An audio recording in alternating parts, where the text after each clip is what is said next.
जी अस्सलाम वालेकुम। कैफे आज के लेक्चर का आगाज़ करते हैं। लेक्चर 78। आज के लेक्चर में क्या करने जा रहे हैं, हम प्रैक्टिस क्वेश्चन की डिस्कशन करेंगे और हमारा जो सैम्पलिंग का चैप्टर है इसमें सबसे अहम लर्निंग ऑब्जेक्टिव, सबसे अहम, जिसमें तकरीबन उसने इस पूरे चैप्टर के 80% कंसेप्ट इसी लर्निंग ऑब्जेक्टिव में डिस्कस कर दिए हैं। वो स्टार्ट करेंगे हम सैम्पल डिज़ाइन स्टार्ट करेंगे, यानी इसका मतलब है आज के लेक्चर में ये शायद कंप्लीट ना हो सके। अगर कंप्लीट हो गया तो अच्छी बात, ठीक है, वो डिपेंड करता है आपकी अंडरस्टैंडिंग के ऊपर, और नहीं हो सका तो इंशाल्लाह कल इसको कंप्लीट करेंगे। लेकिन उससे पहले प्रीवियस लेक्चर में से कोई क्वेश्चन पूछना चाहते हो पूछ लीजिए। स्ट्रैटिफिकेशन को एक्सप्लेन, देखिए स्ट्रैटिफिकेशन क्या है, हमने क्या पढ़ा था, बेसिक कंसेप्ट ज़हन में रखे। पहले कंसेप्चुअल डेफिनेशन, फिर उसके बाद जो उसकी टेक्निकल वर्डिंग है उसमें कंसेप्ट क्या है, स्ट्रैटिफिकेशन क्या है। किसी भी एक पॉपुलेशन को, पॉपुलेशन क्या होती है, पॉपुलेशन किसी भी एरिया, देखिए हम ऑडिट के पॉइंट ऑफ व्यू से एक्सप्लेन करेंगे। ऑडिट में पॉपुलेशन का मतलब है जिस अकाउंट को आप वेरीफाई करने जा रहे हैं उसमें जितनी भी आइटम्स आ रही हैं वो उसकी पॉपुलेशन है। सेल्स को वेरीफाई करने जा रहे हैं, जितनी भी सेल्स की ट्रांजैक्शन सेल्स अकाउंट में है वो सेल्स की पॉपुलेशन है। डेटर्स को वेरीफाई करने के लिए जा रहे हैं, जितने भी डेटर्स हैं 50, 100, 150, 200 वो डेटर्स की पॉपुलेशन है। फिक्स एसेट्स को वेरीफाई करने जा रहे हैं, जितने भी फिक्स एसेट्स है उसकी पॉपुलेशन है। इन्वेंट्री को वेरीफाई करने जा रहे हैं, जितने भी इन्वेंट्री आइटम्स हैं उसकी पॉपुलेशन है, ठीक है जी। और ये एग्रीगेट होके, एग्रीगेट को हम कहते हैं पॉपुलेशन, और जो अलग-अलग सिंगल यूनिट होता है, सिंगल आइटम, उसको क्या कहते हैं, एग्रीगेट को पॉपुलेशन कहते हैं। सिंगल आइटम को क्या कहते हैं, सैम्पलिंग यूनिट, सैम्पलिंग यूनिट। और पॉपुलेशन में से सैम्पलिंग यूनिट सेलेक्ट करने के काम को क्या कहते हैं, सिलेक्शन, सिलेक्शन, ठीक है, या सैम्पलिंग भी कह लें, तकरीबन कल हमने पढ़ा है, लेकिन दोनों में फ़र्क होता है। सिलेक्शन में और सैम्पलिंग में फ़र्क होता है। पहली चीज़ ही चैप्टर 17 में उसने क्या सिखाई हमें, सिलेक्शन में और सैम्पलिंग में फ़र्क है। क्या फ़र्क है, सिलेक्शन के 3 तरीके हैं, 100%, स्पेसिफिक और सैम्पलिंग, ठीक है। तो वापस आते हैं हम स्ट्रैटिफिकेशन की डेफिनेशन के ऊपर। स्ट्रैटिफिकेशन का होता है पॉपुलेशन को क्लासीफाई करना, पॉपुलेशन को सिमिलर कैरेक्टरिस्टिक्स की बेस पे, यानी एक जैसी आइटम्स को इकट्ठी एक क्लास बना देना, ठीक है। ये क्लासिफिकेशन बहुत सी बेसिस पे हो सकती है, ठीक है। जैसे अगर पाकिस्तान की, वैसे तो हम ऑडिट के कंटेक्स्ट से बात करेंगे नॉर्मली, लेकिन एग्जांपल दे रहे हैं, पाकिस्तान की पॉपुलेशन को आपने क्लासीफाई करना है, स्ट्रैटिफाई करना है, कैसे कैसे कर सकते हैं, एक प्रोविंस वाइज कर सकते हैं, एज वाइज कर सकते हैं, इनकम वाइज कर सकते हैं, जेंडर वाइज कर सकते हैं। अच्छा, इसमें देखें इनकम वाइज कर सकते हैं, जेंडर वाइज कर सकते हैं, दोनों में फ़र्क नज़र आ रहा है। एक में मॉनिटरी टर्म्स में क्लासिफिकेशन हो रही है जब मैं इनकम वाइज क्लासिफिकेशन कर रहा हूँ, और एक में मॉनिटरी नहीं, कोई और कैरेक्टरिस्टिक्स है, नॉन मॉनिटरी कैरेक्टरिस्टिक्स है। तो स्ट्रैटिफिकेशन क्या है, पॉपुलेशन की क्लासिफिकेशन बनाना। ये क्लासिफिकेशन मॉनिटरी टर्म्स में भी हो सकती है, नॉन मॉनिटरी में भी, लेकिन ऑडिट में ज़्यादातर हम किस बेस पे करेंगे, मॉनिटरी टर्म्स में, क्योंकि ऑडिट में हमारा सबसे बड़ा मकसद होता है बड़ी बड़ी आइटम्स को इकट्ठा करना। तो वो अमाउंट की बेस पे क्लासिफिकेशन करेंगे तो बड़ी बड़ी आइटम्स इकट्ठी होंगी ना। लेकिन याद रखिएगा हम ऑडिट में भी ज़्यादातर मॉनिटरी बेस पे करते हैं, लेकिन मॉनिटरी बेसिस के अलावा भी क्लासिफिकेशन कर सकते हैं। जैसे कल वो छोटा सा आपने टेबल देखा, उसमें उसने चेन स्टोर लैदा, रेस्टोरेंट लैदा, सुपरमार्केट लैदा, कुछ इस तरह क्लासिफिकेशन की थी। वो भी क्लासिफिकेशन ही थी, लेकिन वो मॉनिटरी बेस पे नहीं, वो टाइप ऑफ कस्टमर वाइज कह लें क्लासिफिकेशन थी। तो स्ट्रैटिफिकेशन समझ आ गया। देख एक बार डेफिनेशन पढ़ के मुझे बताएं, अगर एक लफ्ज़ भी ऐसा है जो समझ में नहीं आया तो मुझे बताएं, मैं आपको एक्सप्लेन करूं, ठीक है। एक दफ़ा आपके साथ रीड कर लेता हूं ताकि आपको थोड़ा कंफर्टेबल हो जाए। कह रहा है in stratification population is subdivided, subdivided means classified into different segments which have similar characteristic, यानी एक कैटेगरी के अंदर जितनी भी आइटम्स आएंगी वो सिमिलर कैरेक्टरिस्टिक्स होगी। हाँ, एक कैटेगरी और दूसरी कैटेगरी में फ़र्क होगा, ठीक है। जैसे कल हमने वो जो था क्वेश्चन टू जज़ाकल्लाह, कोई नहीं, उसमें देखें, जज़ाकल्लाह, चेन स्टोर है, एक कैटेगरी है, एक सुपरमार्केट है, एक रेस्टोरेंट है। रेस्टोरेंट के अंदर जितने भी आइटम्स हैं उनकी सेम कैरेक्टरिस्टिक्स हैं, लेकिन रेस्टोरेंट्स और सुपरमार्केट ये आपस में एक दूसरे डिफरेंट है। ठीक है, तो इसमें हमने एक जैसी आइटम्स को, इसका मतलब सर्टिफिकेशन में क्या करते हैं, एक जैसी आइटम्स को इकट्ठा कर देते हैं। And then sample is selected from each segment. वाह वाह, ईच सेगमेंट को अंडरलाइन कर रहे हैं, ये तो मैंने आपको पहले ही बताया था ना, ईच सेगमेंट। क्योंकि अगर किसी एक सेगमेंट को भी छोड़ दिया ना स्ट्रेटिफिकेशन करके, आप पूरी पॉपुलेशन पे ओपिनियन नहीं दे सकते, पूरी पॉपुलेशन पे ओपिनियन नहीं दे सकते। ठीक है, पूरी पॉपुलेशन में ओपिनियन देने के लिए आपको हर एक में से सैंपल सेलेक्ट करना पड़ेगा। बिल्कुल ठीक है। और फिर कह रहा है कि population can be stratified by monetary values. इसका मकसद क्या होता है, ताकि लार्ज आइटम हम उठा सकें। और अदर पर्टिकुलर कैरेक्टरिस्टिक्स, जैसे रिस्क की बेस पे भी क्लासिफिकेशन कर सकते हैं। ठीक है, रिस्की आइटम्स को अलग कर दिया जाए। जैसे रिसीवेबल में रिस्की आइटम कौन सी हो सकती हैं, जो जिनका क्रेडिट बैलेंस आ रहा है या जो ओवरड्यू है। इन्वेंट्री में भी ऐसी जो ज़्यादा पुरानी है या क्रेडिट बैलेंस वाली। ठीक है, हाँ जी, बिल्कुल बिल्कुल special. If an area certified item are selected from each class. दोबारा बार बार बता रहा है, बार बार ताकि भूल ना जाए केस स्टडी में आप। क्लियर जी? और कोई क्वेश्चन कल के लेक्चर में से? हाँ, स्पेसिफिक आइटम सिलेक्शन के अंदर मैंने जोर दिया था कल रिस्क के ऊपर, लेकिन वो कह रहा है कि अगर आपने इंफॉर्मेशन ऑब्टेन करनी हो ना, उसके लिए भी आप आइटम सेलेक्ट करते हैं। जैसे फर्ज कीजिए आपको सेल्स का एरिया दिया गया, सबसे पहला काम आपने क्या करना है, अंडरस्टैंडिंग ऑफ एंटिटी ऑब्टेन करनी है। सबसे पहला काम ही यही करते हैं।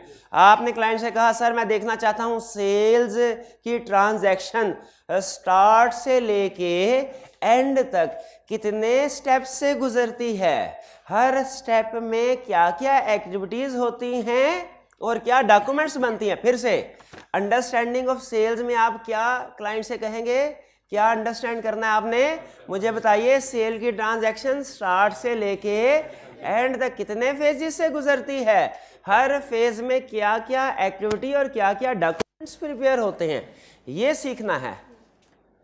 ठीक है, अंडरस्टैंडिंग आप। अच्छा, इसके लिए मुझे बताइए, सीएफओ ने कहा no problem sir, walk through test कर ले। आपने कहा ये वॉक थ्रू टेस्ट क्या बुला है, वॉक थ्रू।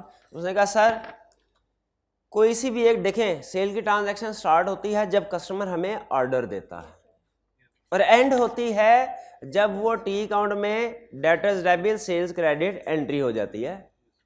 इसके दरमियान में बहुत से स्टेप्स हैं, जैसे गुड्स डिस्पैच नोट, उसके बाद सेल इनवॉइस, फिर उसके बाद आगे इसकी रीचेकिंग होती है, फिर अकाउंट्स डिपार्टमेंट में जाते हैं वगैरह वगैरह। तो उसने कहा सर ऐसा कीजिए, ट्रांजैक्शन के स्टार्ट में से कोई एक आइटम उठा ले। जैसे कोई एक सेल्स ऑर्डर आया ना, कोई रैंडम सेल्स ऑर्डर नंबर 7283, ये उठा लीजिए।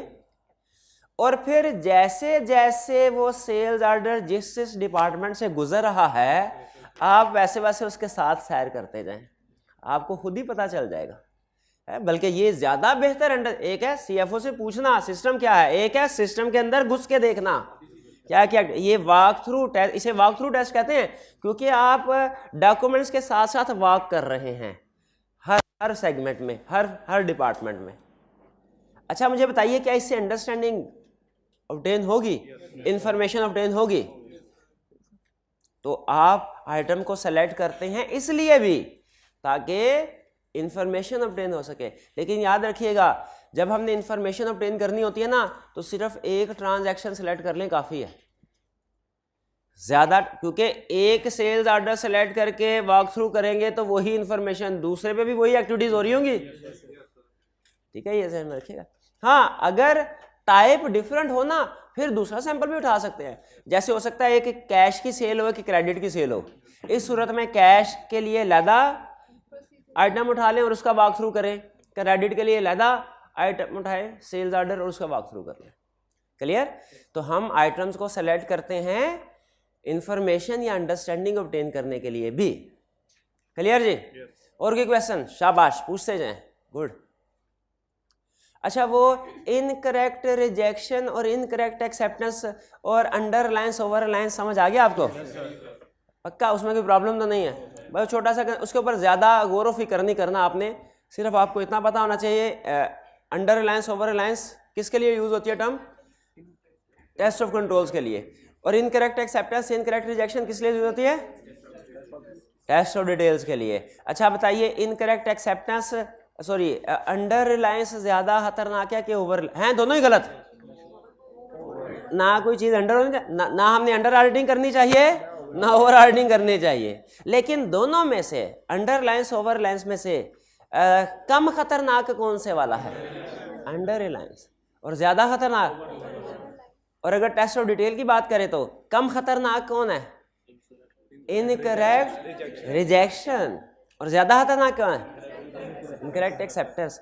इनकरेक्ट एक्सेप्टेंस इसलिए ज्यादा खतरनाक है, सिर्फ एक रीजन बता दूं चलते चलते, क्योंकि इनकरेक्ट एक्सेप्टेंस की सूरत में आपका ओपिनियन गलत हो सकता है, इनकरेक्ट रिजेक्शन की सूरत में प्रोसीजर बढ़ते हैं, ओपिनियन पे फर्क नहीं पड़ता।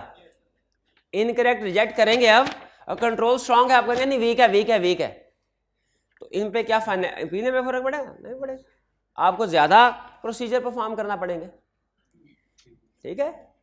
और इनकरेक्ट एक्सेप्ट अगर रिजेक्शन कर दिया, यानी आपके ख्याल में मटेरियल मिसस्टेटमेंट है, तो क्या करेंगे आप भला? ज्यादा प्रोसीजर परफॉर्म करेंगे, उनको ढूंढने के लिए रिस्क ज्यादा है ना, ठीक है। लेकिन अगर इनकरेक्ट एक्सेप्टेंस हुआ तो मटेरियल मिसस्टेटमेंट होगी, आप कहेंगे नहीं सब ठीक है सब ठीक है, एक्सेप्टेड पॉपुलेशन सब ठीक है, अनमोडिफाइड ओपिनियन देने, गलत हो सकता है, ठीक है। तो बहरहाल इस पे बेसिक कंसेप्ट आपको बताना चाहिए, ज्यादा नहीं सोचना, ज्यादा नहीं सोचना, सिर्फ आपको अंडर रिलायंस ओवर रिलायंस और इनकरेक्ट एक्सेप्टेंस रिजेक्शन में फर्क, और ये कि इन दोनों में से ज्यादा स्वेयर कौन सी है, बस। चलिए अब आगे चल आज के कंसेप्ट स्टार्ट करें। अच्छा पहले तो हम जो असाइनमेंट दी गई थी आपको, केस स्टडी की असाइनमेंट डिस्कस करते हैं। असाइनमेंट किया आपने? कितने स्टूडेंट्स ने असाइनमेंट किया? शाबाश, कितने स्टूडेंट ने असाइनमेंट किया? गुड। चलिए उस असाइनमेंट में ना सिर्फ ये कि सैम्पलिंग वाले चैप्टर के क्वेश्चन थे, बल्कि 15 के भी क्वेश्चन थे। क्यों? हमारी असाइनमेंट में प्रीवियस टॉपिक में से भी क्वेश्चन क्यों होते हैं? ताकि रिवीजन होती रहे। शाबाश, खुद तो आपने करनी नहीं कि करते हैं, करते हैं, शाबाश। चलिए फिर वॉल्यूम 2 चैप्टर 15 पहला question, analytical procedure an important part of the audit process and a tool which the auditor uses during the various phases of an audit. Required, describe the nature and purpose of analytical procedures used during an audit. Nature क्या है? Nature क्या है? Examples कौन कौन सी? Comparison और plausible relationship की। और uses क्या हैं? 3, risk assessment, substantive procedure, overall review. और ये चैप्टर 15 कौन से वाले दो टाइप्स को डिस्कस करता है? सब्सटेंटिव को और ओवरऑल रिव्यू। रिस्क असेसमेंट का क्यों नहीं डिस्कस करता? चैप्टर 11 में। शाबाश। Second, describe the factors that auditor needs to consider while designing and performing analytical procedure as substantive procedure, while performing analytical procedure as substantive procedures। कौन से factor? वही 4। क्या सिर्फ लिस्ट लिख देंगे कि हेडिंग लिख देंगे कि थोड़ा थोड़ा एक्सप्लेन भी करना चाहिए? थोड़ा थोड़ा डिस्क्राइब, थोड़ा थोड़ा। लिस्ट होता, आइडेंटिफाई होता, स्टेट होता, ये 3 वर्ड, तो फिर हम सिर्फ हेडिंग लिख के निपटा देते, मार्क्स को भी देखते, ठीक है। लेकिन यहाँ पे जो कि उसने डिस्क्राइब का वर्ड यूज किया है, तो वो चाह रहा है हमसे कि हम इसको थोड़ा एक्सप्लेन भी करें। तो एक एक लाइन में एक्सप्लेन करने में कोई बुराई तो नहीं है ना? कर देंगे ना? नहीं, सारे चारों पॉइंट्स कवर करेंगे, 4 हेडिंग है, लेकिन हर हेडिंग में थोड़ा थोड़ा लिखना है। चारों हेडिंग्स लेके हर हेडिंग में एक एक 2-2 लाइन लिख दे, काफी है, और इतना लिखा जा सकता है। Third, describe the objective which an auditor expects to achieve while applying analytical procedure at the overall review stage of audit। Overall review stage of audit किस लिए परफॉर्म किए जाते हैं, क्या मकसद है? देखने के लिए अंडरस्टैंडिंग के साथ कंसिस्टेंट है कि नहीं, और एक और भी था, ये दो पर्पस थे, एक अंडरस्टैंडिंग के साथ कंसिस्टेंट है कि नहीं फाइनेंशियल स्टेटमेंट्स, और corporate conclusion on individual components. ये दो मकसद होते हैं ओवरऑल रिव्यू में। और अगर कभी ओवरऑल रिव्यू स्टेज पे कोई ऐसा रिस्क सामने आ जाए जो शुरू में सामने नहीं आया था, तो उसको जाने दें। क्या मैं दोबारा ऑडिट खुल जाएगा? अभी तो खत्म होने जा रहा था ऑडिट, दोबारा सारा नहीं होगा, जो नया रिस्क है सिर्फ वही। शाबाश, ये 3 क्लियर। अच्छा, सेकंड को जरा गौर से एक दफा पढ़ ले, जहन नशीन कर लें। अगले क्वेश्चन में मैंने आपको रिकॉल करवाना है, ये क्वेश्चन नंबर 1 का सेकंड पार्ट, ठीक है? पढ़ लिया एक दफा, चलिए नेक्स्ट क्वेश्चन। करे an auditor has to rely on various kinds of data while performing analytical procedure. Reliability of data is influenced by a number of factors. List out main factors with examples. With reliability of data is influenced by number of reliability of data is influenced. External evidence is more reliable than internal evidence. Original evidence is more reliable than photocopy. Documentary. ये भी तो reliability है, वो reliability of evidence है, ये reliability of data for analytical procedure है। दोनों में फर्क है, वो लिखेंगे तो गलत होगा। यहाँ पे कौन से लिखने हैं एग्जांपल्स? कंट्रोल्स वाले दो तो तकरीबन वही है, सोर्स, कंपेरेबिलिटी, नेचर एंड। तो एक एक एग्जांपल भी लिखी हुई है क्या? एग्जांपल लिखी हुई है कि नहीं लिखी हुई? 2 की लिखी हुई है, तो वो बाकी 2 की तो उधर से आ जाएगी। किधर से? चैप्टर 3 से, ठीक है? अगर पूछे, ठीक है? क्योंकि 2 मैंने आपको बताया था, 2 पॉइंट्स वही हैं, ठीक है? बिल्कुल ही डिफरेंट कंसेप्ट नहीं है, कुछ मिलता जुलता है, कुछ फर्क है। अच्छा, क्वेश्चन नंबर 2, भाई इसका आंसर पता चल गया। अब आपसे एक बड़ा सवाल पूछने लगा। क्वेश्चन नंबर 2 और क्वेश्चन नंबर 1 का जो पार्ट 2 था, इन दोनों में क्या फर्क है? हाँ, उसमें उसने सारे फैक्टर्स पूछे थे, इसमें उसने किसी एक फैक्टर की पॉइंट पूछ लें। अच्छा, मुझे बताइए, रिसेंट आई कैप का पहले तो मिक्स होता था, अब रिसेंटली नॉर्मली आई कैप का ट्रेंड क्या है? वो पूरा कंसेप्ट पूछता है कि उस किसी एक कंसेप्ट में जो सबसे मुश्किल छोटा पार्ट होता है, वो सबसे मुश्किल छोटा पार्ट जो होता है वो पूछता है। कभी कभार आसान भी पूछ लेता है, लेकिन याद रखें अब वो माइक्रो लेवल पे टेस्टिंग कर रहा है, मैक्रो लेवल पे नहीं कर रहा। किस लेवल पे कर रहा है? माइक्रो लेवल पे, ठीक है? इसीलिए आपने किसी भी कंसेप्ट को ये ना समझिए कि ये छोटा सा हिस्सा, इसको मैं छोड़ देता हूँ, आपको सारा ये इसलिए ताकि सिलेक्टिव स्टडी डिस्करेज हो। जितना माइक्रो लेवल पे ज़्यादा टेस्टिंग होती है, उतना ही सिलेक्टिव स्टडी डिस्करेज होती है। 2 क्लियर जी? नेक्स्ट, अब ये चैप्टर 17 आ गया हमारा ongoing chapters. Describe the circumstances in which an auditor may decide to examine entire population of items that make up an account balance. नहीं, ये तो ऑडिटर कभी भी नहीं करता। करता है? नहीं, हमने तो बड़ा ऑडिटर सैंपल बेस में काम करता है। अच्छा, इक्का दुक्का एरियाज में, 2-4 एरियाज में वो 100% भी कर लेता है। शाबाश भाई, वो कौन कौन सी सिचुएशन है जिनमें वो सारी पॉपुलेशन को टेस्ट कर लेता है? कौन सी सिचुएशन है?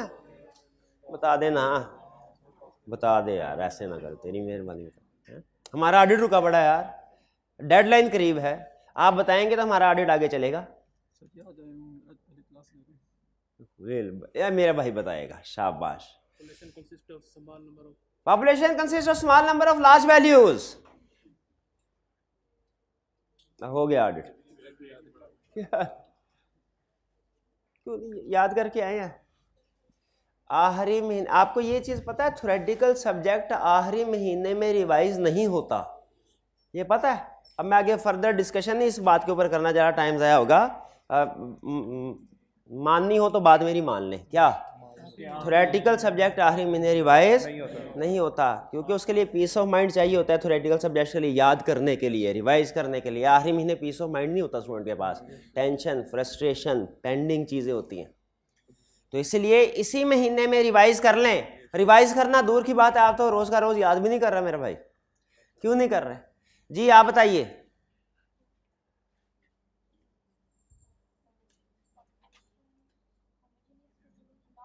पॉपुलेशन इज नॉट होमोजेनियस, शाबाश। वो हेट्रोजेनियस वाला कौन था साइंसदान इधर चल बैठा था छोटे और हाँ हाँ ठीक है, नॉट होमोजेनियस हेट्रोजेनियस, मैंने कभी नहीं इससे पहले सुना हेट्रोजेनियस। मैं नॉट होमोजेनियस मुझे आसान लगता है। नहीं ठीक है, मैंने गलत नहीं कहा, वो बस थोड़ा सा साइंटिफिक लैंग्वेज थी। और when it is cost effective किस वजह से होगा?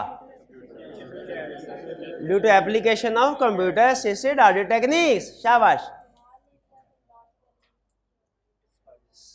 ठीक है, संभालो। एक और भी था रिस्क वाली बात, significant risk which can not be reduced. अच्छा मुझे बताइए, हर एक के साथ एग्जांपल दी थी मैंने, कोई एक एग्जांपल बता दें। शेयर कैपिटल वाली एग्जांपल चले, वो किस एरिया में थे? Small number of large man, शाबाश। One clear question. क्वेश्चन 2, अच्छा इस क्वेश्चन के ये नहीं हुआ था, इसका एक पार्ट हुआ था, एक पार्ट नहीं हुआ था। इसकी रिक्वायरमेंट में ट्विस्ट है। कह रहा है describe the order strategy that you would follow for selecting the debtors for balance confirmation. एक तो सेलेक्टिंग को अंडरलाइन करें, इससे तो आपको क्लियरली पता चल गया होगा कि वो पूछ रहा है सिलेक्शन कैसे करोगे, और सिलेक्शन कल हमने डिस्कस कर ली थी, सही कह रहे हैं आप। लेकिन एक और लफ्ज को भी अंडरलाइन करना है, बैलेंस कंफर्मेशन को। क्या बैलेंस कंफर्मेशन को? वो कह रहा है मुझे स्ट्रेटजी बताओ, सिलेक्शन की भी बैलेंस कंफर्मेशन की भी। किसकी स्ट्रेटजी बताओ? सिलेक्शन की भी बैलेंस का। दोनों अल्फाज यूज किए हैं, दोनों अल्फाज यूज किए हैं। तो क्या सिलेक्शन में क्या स्ट्रेटजी होती है हमारी? किन आइटम को सिलेक्ट करना है, किन को नहीं करना, जिनको करना है कैसे करना है। और कंफर्मेशन में क्या स्ट्रेटजी होती है? पॉजिटिव कंफर्मेशन के नेगेटिव कंफर्मेशन। कैसे पता चला हमें कंफर्मेशन वाले को डिस्कस करना है? कैसे पता चला? नंबर 1, कंफर्मेशन रिक्वायरमेंट में लफ्ज आ गया। ऐसे नहीं कहा रिक्वायरमेंट सबसे अहम है। किताब के 300 सफ़े और वॉल्यूम 2 भी मिला ले, ये 600 सफ़ा एक साइड पे, और जो 6 सफ़े का पेपर आएगा वो एक साइड पे। वो 6 सफ़े का पेपर ज़्यादा अहम है। उस 6 सफ़े के पेपर में भी वो जो 20 लाइंस रिक्वायरमेंट वाली है ना, हर क्वेश्चन की एक दो दो, वो ज़्यादा अहम है। उसको पढ़ने में, उसको समझने में गलती नहीं करनी। उसको पढ़ने में वो एक एक लफ्ज आपका इंतहाई कीमती है, इंतहाई अहम है। ठीक है, इस क्वेश्चन में भी अगर एग्जाम में आ गया, वैसे पूरा क्वेश्चन ही अहम है, लेकिन इस क्वेश्चन में भी सबसे अहम चीज क्या है? इसमें मिसअंडरस्टैंडिंग होगी ना, यहां से ऊपर से लेके यहां तक आपके 1-2 नंबर डिडक्ट होंगे, इंशाल्लाह पास हो जाएंगे। पास फेल का डिसीजन चेंज नहीं होगा। मार्क्स ऊपर नीचे होंगे, पास फेल का डिसीजन चेंज नहीं होगा। इस वाली 2 लाइंस में मिसअंडरस्टैंडिंग हुई ना, तो ये बड़ी गलती है। इसमें पास फेल का डिसीजन चेंज होता है। तो इसीलिए कंफर्मेशन को अंडरलाइन करें। क्या कंफर्मेशन के लफ्ज से आपका स्केप्टिसिज्म अलर्ट नहीं हो जाना चाहिए? किसे कंफर्म। और फिर इसके अलावा भी मजीद उसने जो बात लिखी है, the risk of material misstatement has been assessed as low and controls have been tested. ये कहाँ पे? ये कंफर्मेशन की एक कंडीशन है। यहाँ पे क्यों लिख रहा है? यहाँ पे क्यों लिख रहा है? ये सोचे ना, क्यों लिख रहा है?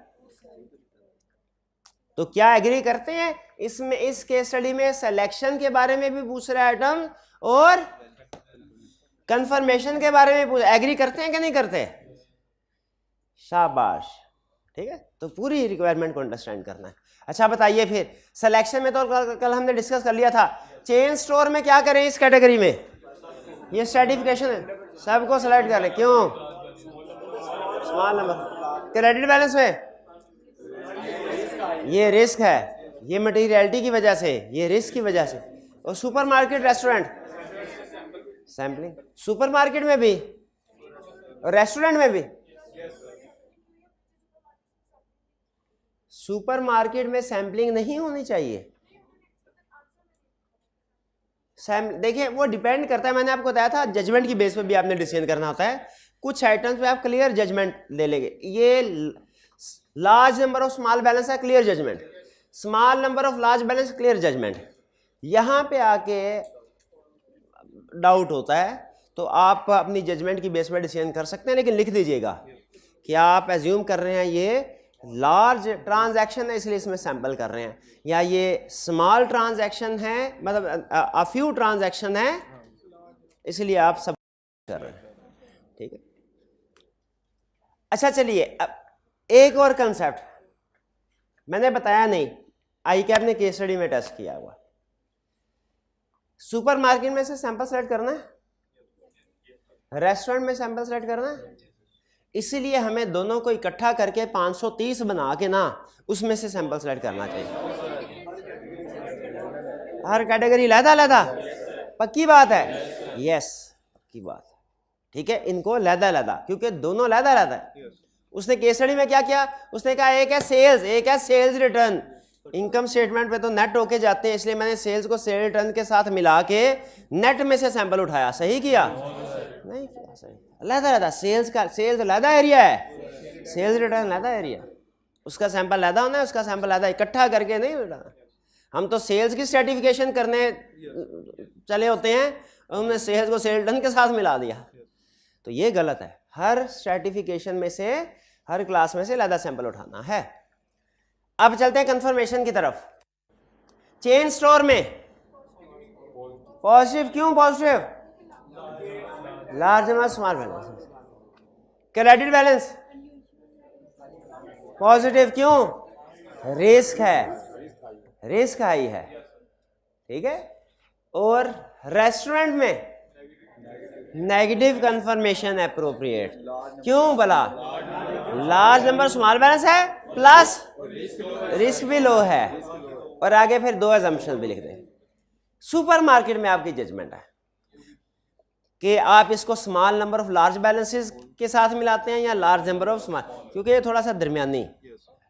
ठीक है, इसमें आप बहरहाल आर्गूमेंट लिख के कोई भी एज्यूम कर सकते हैं, small number of large balances भी, लार्ज नंबर ऑफ स्मॉल। एक आधी स्ट्रेटिफिकेशन ऐसी आया करती है जो इन बिटवीन होती है।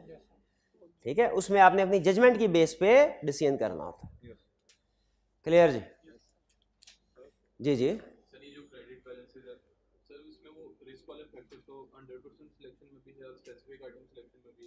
रिस्क वाला, हाँ जी बिल्कुल। तो सर यहाँ पे तो हम स्पेसिफिक वाला यूज करें। अगर आपको लगता है इसमें रिस्क बहुत ज़्यादा सिग्निफिकेंट है तो आप इसमें क्रेडिट बैलेंस में सबको सेलेक्ट कर सकते हैं। जैसे यहाँ पे मैं देख रहा हूँ कि सिर्फ 3 आइटम्स हैं तो इसको सेलेक्ट कर लेना चाहिए, लेकिन अगर यहाँ पे 30 आइटम होती तो प्रोबेबली मैं सारी आइटम को सिलेक्शन ज़रूर करता क्योंकि रिस्की है, लेकिन उस सूरत में मैं सबको नहीं बल्कि इसमें से जो बड़ी बड़ी आइटम्स हैं उनको सेलेक्ट कर लेता। जी ओवरऑल रिस्क कम है, लेकिन इसका ये मतलब नहीं है कि रिस्क 0 है, रिस्क अभी भी मौजूद है। नजर आ रहा है आपको? इसमें मौजूद है, क्रेडिट बैलेंस है। शायद उसमें ओवरड्यू डेटर्स नहीं है, इस वजह से उसने कह दिया कि ओवरऑल रिस्क कम है, बल्कि उसने कह दिया देयर आर नो ओवरड्यू। ठीक है, इस वजह से उसने रिस्क, लेकिन रिस्क कम होने का ये मतलब नहीं रिस्क 0 है। क्या अगर किसी एरिया में रिस्क कम हो तो हम उसमें प्रोसीजर परफॉर्म ना करें? वो भी करना। क्लियर जी? इसमें तो इसमें सबसे अहम चीज हमने क्या सीखी कि सिलेक्शन भी करनी है, कंफर्मेशन का डिसीजन भी करना है। सबसे अहम चीज ये सीखी है। Question 3, in the context of ISA 530 order sampling and other means of testing, क्या हमारे लिए ISA के नंबर याद करना जरूरी है? नहीं जरूरी है, लेकिन एहतियातन मैंने आपको स्टार्ट में लिख दिया, मैं बुक के स्टार्ट में है ना कहीं पे, हाँ वो टेबल ऑफ कंटेंट्स में। हाँ तो फारग टाइम में मैंने कहा था आपके कभी चाय शाय पीते हुए, आज चाय पीनी और साथ में ये नंबर भी देख लीजिएगा। याद करने लाजमी नहीं है, लेकिन आप कंफ्यूज भी ना हो ना, आपको पता होना चाहिए जिस तरह अकाउंटिंग स्टैंडर्ड के नंबर होते हैं उस तरह ऑडिटिंग स्टैंडर्ड के भी नंबर होते हैं, बल्कि अकाउंटिंग के छोटे होते हैं, IAS 2, IAS 7, IAS, इसके क्या होते हैं 200, 300, 500। Can explain and provide examples of term sampling risk and non sampling risk. Sampling risk की डेफिनेशन देनी है। That items conclusion might be different, item conclusion based on sample might be different if entire population would have been tested. और non sampling risk क्या है? For any other reason, misinterpretation of evidence की वजह से, poor planning की वजह से, inexperience staff की वजह से, ठीक है ये सब। अच्छा, नॉन सैम्पलिंग रिस्क की एग्जांपल्स तो आपने बता दी, ये सैम्पलिंग रिस्क की कौन सी एग्जांपल्स हैं? हाँ जी, रिस्क ऑफ अंडर रिलायंस और ओवर रिलायंस और रिस्क ऑफ इनकरेक्ट एक्सेप्टेंस, ठीक है। सैम्पलिंग रिस्क में आप हेडिंग बना सकते हैं, test of control, examples of test of control, risk of under reliance, risk of over reliance, फिर examples of test of details, risk of incorrect acceptance, risk of incorrect rejection, यही example है। कोई problem इनमें? Reproduction का question था, कोई problem? कोई problem नहीं, शाबाश। अब इसको करते हैं क्लोज और अपने कंसेप्ट की तरफ चलते हैं।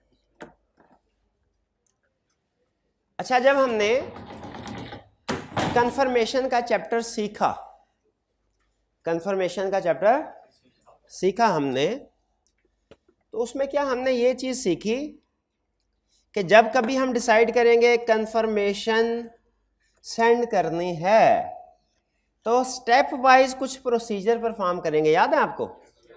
जरा बताइए कौन कौन से प्रोसीजर्स थे? कौन कौन से प्रोसीजर थे? सबसे पहले टाइमिंग, फिर इंफॉर्मेशन, फिर पॉजिटिव कंफर्मेशन या नेगेटिव टाइप, उसके बाद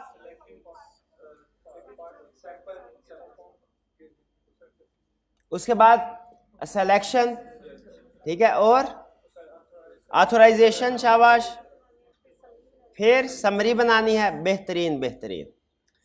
जिस तरह कंफर्मेशन प्रोसीजर परफॉर्म करने से पहले उसके कुछ, उसको हमने स्टेप्स में, जो कंफर्मेशन का पूरा प्रोसीजर है उसको डिफरेंट स्टेप्स में लिस्ट डाउन किया और हर एक स्टेप के बारे में लैला पड़ा, और जब सारे स्टेप्स पूरे हो गए तो कंफर्मेशन का चैप्टर भी पूरा ऐसे ही था ना। आखिरी कंसेप्ट वही था जिसमें समरी बनाई थी। हाँ, बाद में वो इंफॉर्मेशन भी याद, लेकिन वो पहले ही आपको मैं याद कह चुका था कि आपने याद करने पड़ा। उसी तरह जब हम सैम्पलिंग परफॉर्म करने जा रहे होते हैं ना, तो सैम्पलिंग पर जैसे कंफर्मेशन प्रोसीजर परफॉर्म करना है, सारे स्टेप्स को लिस्ट डाउन करते हैं पहले, उसी तरह सैम्पलिंग को परफॉर्म करना है, सारे स्टेप्स को लिस्ट डाउन करना है, एक एक के सारे स्टेप्स पढ़ते जाएंगे। जब आखिरी स्टेप भी कंप्लीट कर लेंगे तो हमारे प्रोसीजर, सैम्पलिंग प्रोसीजर कंप्लीट। अब पहले आपको सैम्पलिंग के सारे प्रोसीजर वन बाय वन मैं एक्सप्लेन करूंगा ब्रीफली, फिर इसके बाद इनमें से हर एक प्रोसीजर को डिटेल में स्टडी करेंगे। क्लियर? पहला कंसेप्ट, सैम्पलिंग जब हम परफॉर्म करते हैं उसके 4 बड़े स्टेप्स होते हैं। कितने स्टेप्स? 4 बड़े steps. Sample design, performing procedures, projection, evaluating results. कौन कौन से? Sample design, performing procedures, projection, result, valuation. ये तो आपको पहले ही पता है ना कि जब कभी सैम्पलिंग करते हैं प्रोजेक्शन जरूर करते हैं। तो कंफर्मेशन में बता दिया था आपको, याद है कि जब कभी सैम्पलिंग करेंगे प्रोजेक्शन जरूर करेंगे। तो यहाँ पे सैंपल डिजाइन में हम सैंपल सेलेक्ट करते हैं, इन शॉर्ट किन आइटम्स, कौन सा सैंपल कैसे सेलेक्ट करना। सैंपल डिजाइन में क्या करते हैं?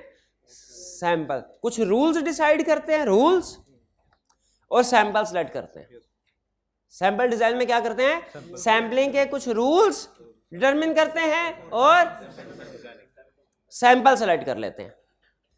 नेक्स्ट स्टेप में क्या करते हैं? हम उस सैंपल पे प्रोसीजर परफॉर्म करते हैं। वो डिपेंड करता है, इनकम का एरिया है तो उसके प्रोसीजर कुछ और होंगे, एक्सपेंस का एरिया है तो प्रोसीजर कुछ और होंगे, लेकिन जो भी एरिया उस पर प्रोसीजर परफॉर्म करेंगे। स्टेप नंबर 1, सैंपल डिजाइन में क्या करना है? रूल्स डिसाइड करने हैं, कुछ सैंपल सेलेक्ट कर लेना है। स्टेप नंबर 2 में क्या करना है? प्रोसीजर परफॉर्म करने हैं उस सैंपल पे। फिर उस प्रोसीजर में कुछ हमें चीज़ें ठीक नज़र आएंगी ज़्यादातर, और कुछ मसले मसाइल नज़र आएंगे। प्रोसीजर परफॉर्म करने के बाद क्या करना है, जो मिस स्टेटमेंट वगैरह सामने आई हैं उनकी प्रोजेक्शन करनी है, प्रोजेक्शन करने हैं। प्रोसीजर परफॉर्म किया, फिर उसके बाद प्रोजेक्शन करना है, और प्रोजेक्शन करने के बाद क्या करना है, रिजल्ट्स वैल्यूएट करना है। ठीक है जी? तो ये हमारे 4 बड़े स्टेप्स हैं। Sample design, performing procedures on sample, projection और इवैल्यूएटिंग रिजल्ट्स। आज हम जिस स्टेप को कवर करेंगे वो है सैंपल डिजाइन। ये कल के लेक्चर में कवर करेंगे, आज नहीं करेंगे। आज इतना भी हो गया तो बहुत है। सैंपल डिजाइन, सैंपल डिजाइन में क्या करते हैं, हम रूल्स डिसाइड करते हैं।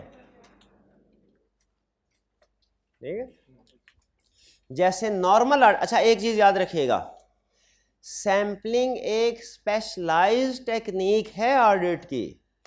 सैंपलिंग क्या है, टेक्निक है ऑडिट की। इसके हो सकता है कुछ कंसेप्ट्स डिफरेंट हो नॉर्मल ऑडिट से। सैंपलिंग क्या है, स्पेशलाइज्ड टेक्निक है ऑडिट की। इसके कुछ कंसेप्ट्स, कुछ टर्म्स हो सकता है नॉर्मल ऑडिट से डिफरेंट हो। जैसे नॉर्मल ऑडिट में एक लफ्ज होता है मटेरियल, सैंपलिंग में यूज नहीं होता। सैंपलिंग में यूज, इसकी बजाय कोई और लफ्ज होता है जो उसका अल्टरनेट है, वो यूज होता है। इसी तरह नॉर्मल ऑडिट में कंसेप्ट होता है स्कोप लिमिटेशन। सैंपलिंग में, पूरी सैंपलिंग में आपको स्कोप लिमिटेशन नहीं मिलेगा। ठीक है, ये नोट कर रहे हैं 2 बातें। क्या फर्क बता रहा है आपको, पहला नोट ही नहीं किया मेरे भाई ने। सैंपलिंग स्पेशलाइज्ड टेक्निक है, कुछ कंसेप्ट इसके हो सकता है नॉर्मल ऑडिट से डिफरेंट हो। फॉर एग्जांपल, सैंपलिंग में लफ्ज मटेरियल यूज नहीं होगा। नंबर 2, सैंपलिंग में लफ्ज स्कोप लिमिटेशन यूज नहीं होगा। इसकी एक रीजन है, इसलिए कि नॉर्मल ऑडिट में या सैंपलिंग के अलावा जितनी भी आप केस स्टडी नॉर्मली करते हैं, जितने भी चैप्टर्स होते हैं, उनमें इम्पैक्ट ऑन रिपोर्ट भी पूछ लिया करता है। सैंपलिंग में इम्पैक्ट ऑन रिपोर्ट नहीं पूछेगा। इम्पैक्ट ऑन रिपोर्ट नहीं पूछेगा तो मटेरियलिटी किसका नहीं। और फिर स्कोप लिमिटेशन डिसाइड करना भी जरूरी नहीं। इसका मतलब है सैंपलिंग, हमें सैंपलिंग में आप उसने qualified opinion, adverse opinion discuss नहीं किया होगा। सैंपलिंग में वो सिर्फ प्रोसीजर्स की हद तक रहता है, मॉडिफिकेशन इन रिपोर्ट की तरफ नहीं जाता। ठीक है, ये 2-3 चीजें ज़हन में रख लें, आगे चल के कुछ कंसेप्ट्स में काम आएंगी। तो अब तैयार है सैंपलिंग के कंसेप्ट सीखने के लिए, लेकिन जहन में रखिएगा सैंपलिंग स्पेशलाइज्ड टेक्निक है, इक्का दुक्का इसके कंसेप्ट नॉर्मल ऑडिट से डिफरेंट है। जैसे मटेरियलिटी की बात की हमने, जैसे स्कोप लिमिटेशन की बात की हमने, जैसे ओपिनियन की बात की हमने, मॉडिफाइड ओपिनियन इसमें नहीं डिस्कस होता। सैंपलिंग में पहला और अहम कंसेप्ट, सैंपलिंग किन प्रोसीजर के लिए परफॉर्म की जाती है? रिस्क असेसमेंट में सैंपलिंग होती है क्या?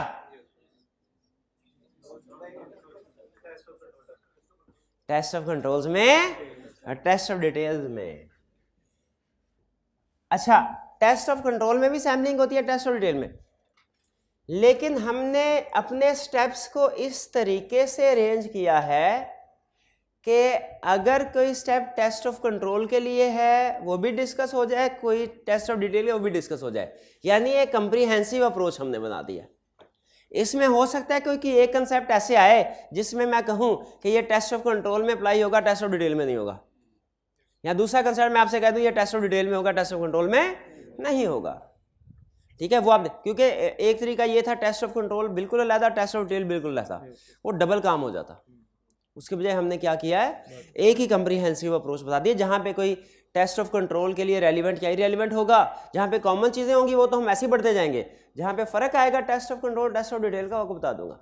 तो पहला कंसेप्ट क्या सीखा, टेस्ट ऑफ सैम्पलिंग किन प्रोसीजर्स पे परफॉर्म होती है, टेस्ट ऑफ कंट्रोल और चार प्रोसीजर टोटल आर्टिकल पढ़ा था, risk assessment, test of control, substantive. Substantive में दो टाइप्स, एनालिटिकल और टेस्ट ऑफ डिटेल।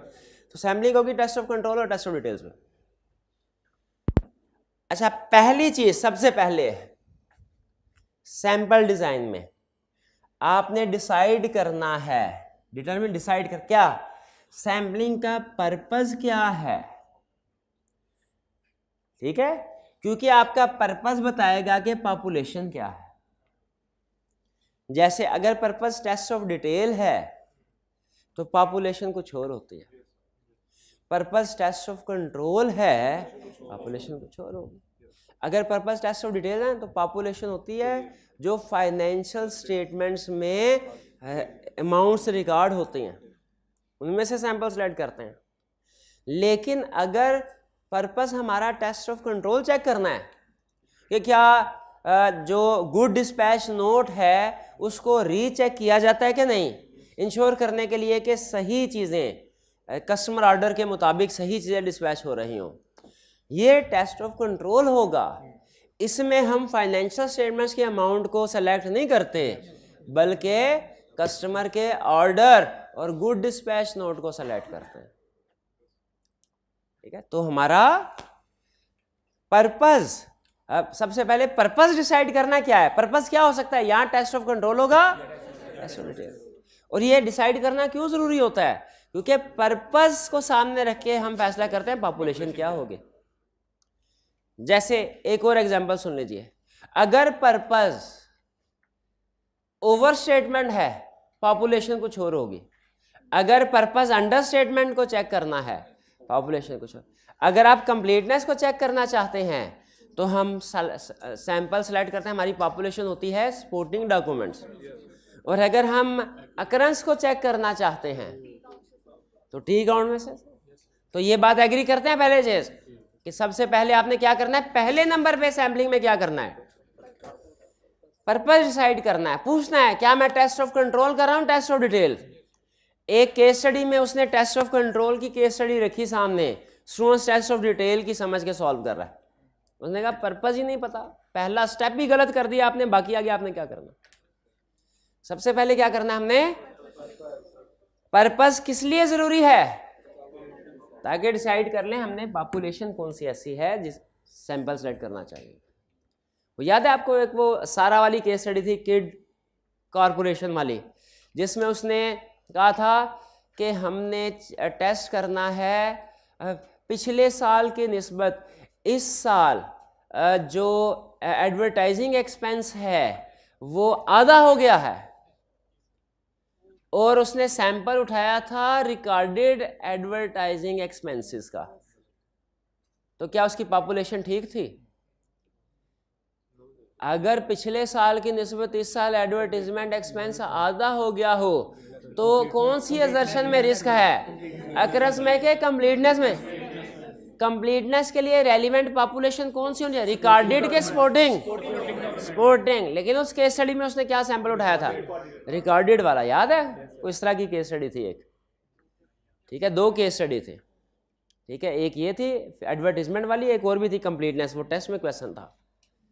तो पर्पस हमारा डिसाइड करेगा पॉपुलेशन क्या है, ठीक है। उस लिहाज से पॉपुलेशन देखते हैं, एक्यूरेट हो, कंप्लीट हो, सैंपल सेलेक्ट करेंगे। क्लियर? पॉपुलेशन डिसाइड हो गई, क्या है पर्पस डिसाइड हो गया। पर्पस क्या हो सकता है हमारा, यहां test of control, test of control detail है तो हमारा पॉपुलेशन होगी रिकॉर्डेड अमाउंट, नॉर्मली अमाउंट्स, और टेस्ट ऑफ कंट्रोल हो तो क्लाइंट के पॉलिसीज एंड प्रोसीजर्स और डॉक्यूमेंट्स वगैरह। नेक्स्ट, डिफाइन करना है हमने क्या डेविएशन होगी चीज, क्या मिसस्टेटमेंट होगी। अगर टेस्ट ऑफ कंट्रोल्स परफॉर्म कर रहे हैं तो आपने डिफाइन करना है क्या डेविएशन होगी, और टेस्ट ऑफ कंट्रोल के लिए वर्ड यूज है हो रहा है डेविएशन, और टेस्ट ऑफ डिटेल अगर परफॉर्म कर रहे हैं मिसस्टेटमेंट। डेविएशन का मतलब डेफिशिएंसी इन इंटरनल कंट्रोल या वीकनेस इन इंटरनल कंट्रोल, एक ही चीज के तीन नाम है, शायद पहले किसी लेक्चर में बताया था। डेफिशिएंसी, डेविएशन और वीकनेस इन इंटरनल कंट्रोल। ठीक है जी।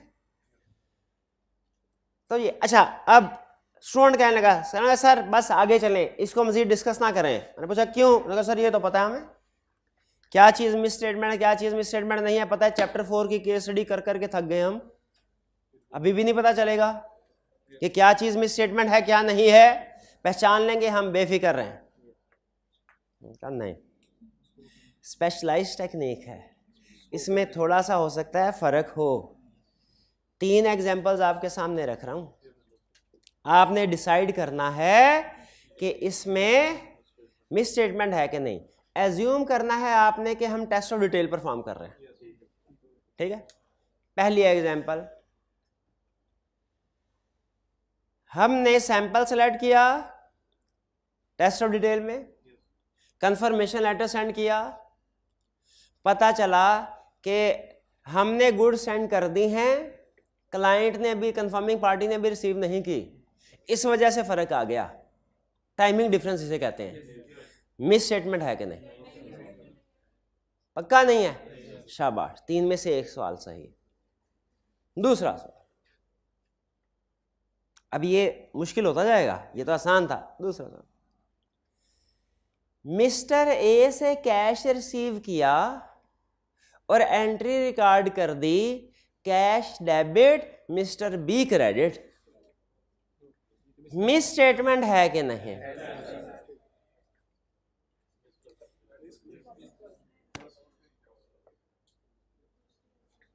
बस फाइनल हो गया।